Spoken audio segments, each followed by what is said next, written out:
Omicron को लेकर WHO की चेतावनी। भारी पड़ सकता है ओमिक्रॉन को हल्के में लेना।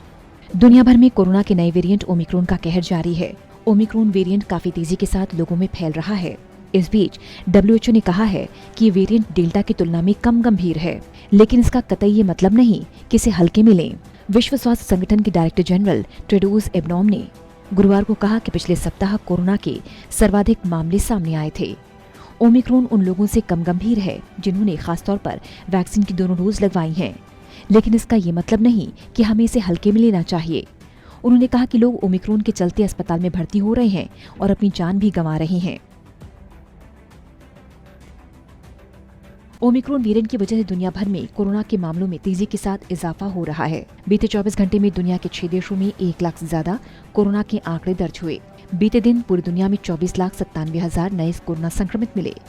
अमेरिका में दुनिया में सबसे ज्यादा 7,51,000 कोरोना केस दर्ज हुए हैं।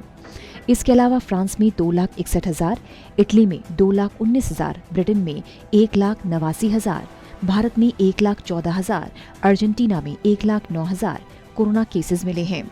दुनिया भर में अब तक 54,89,00,000 से ज्यादा लोगों की जान जा चुकी है। कई देशों में पिछले वेरिएंट डेल्टा से भी तेजी के साथ फैल रहा है।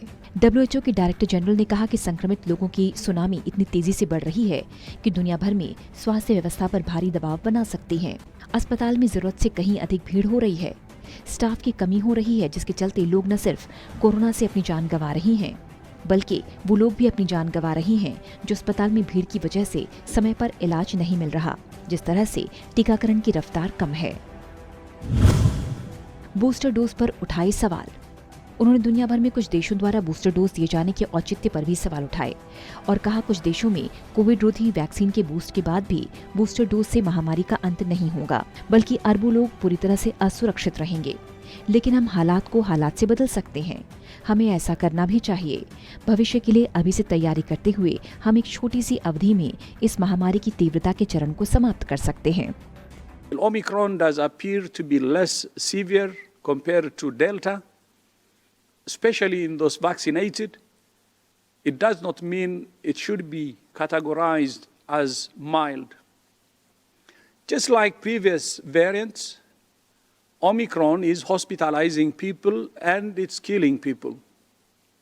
In fact, the tsunami of cases is so huge and quick that it is overwhelming health systems around the world. Hospitals are becoming overcrowded and understaffed. Vaccination लक्ष्य से पिछड़ने पर जताई चिंता। डब्ल्यूएचओ चीफ वैश्विक स्तर पर कोविड रोधी वैक्सीनेशन के लक्ष्य से पिछड़ने को लेकर चिंता जाहिर कर रहे हैं। उन्होंने कहा कि दिसंबर 2021 तक सभी देशों में कम से कम 40% आबादी के वैक्सीनेशन का लक्ष्य निर्धारित किया गया था, लेकिन डब्ल्यूएचओ के 194 सदस्य देशों में से 92 देश इस लक्ष्य को हासिल करने से चूक गए। इनमें 36 ऐसे भी देश हैं जो अपनी 10% आबादी को वैक्सीन का पहला डोज तक नहीं दे पाए, क्योंकि वैक्सीन तक उनकी पहुंच नहीं है। उन्होंने इसके लिए विकसित देशों द्वारा कोविड रोधी वैक्सीन की जमाखोरी को जिम्मेदार बताया और कहा कि 2022 के मध्य तक वैश्विक स्तर पर 70% आबादी के वैक्सीनेशन का लक्ष्य निर्धारित किया गया है, जिसे पूरा करने की जरूरत है। टेड्रोस ने कहा कुछ देश पर्याप्त तरीके अपना रहे हैं, टेस्ट करवा रहे हैं, वैक्सीन लगवा रहे हैं, लेकिन कई देश ऐसे हैं जिनके पास मूलभूत जरूरत के सामान भी नहीं। वैक्सीन में असमानता लोगों की जान ले रही है। The acute stage of the pandemic, the highly effective tools science has given us need to be shared fairly and quickly with all countries of the world. Vaccine inequity and health inequity overall were the biggest failures of last year. While some countries have had enough personal protective equipment, tests, and vaccines to stockpile throughout this pandemic, many countries do not have enough to meet basic baseline needs or modest targets which no rich country would have been satisfied with. Vaccine inequity is a killer of people and jobs, and it undermines a global economic recovery. बहरहाल Omicron दुनिया भर में लोगों की जान ले रहा है, इसे हल्का समझकर नजरअंदाज नहीं करना चाहिए, क्योंकि देश में कोरोना की महालहर आ चुकी है। खतरे का आलम यह है कि अब एक दिन में कोरोना केसेस 1 लाख के पार चले गए हैं। समझदारी इसी में है कि हम संयम के साथ महामारी के इस नए खतरे का भी सामना करें और अपना सुरक्षा कवच कमजोर न पड़ने दें।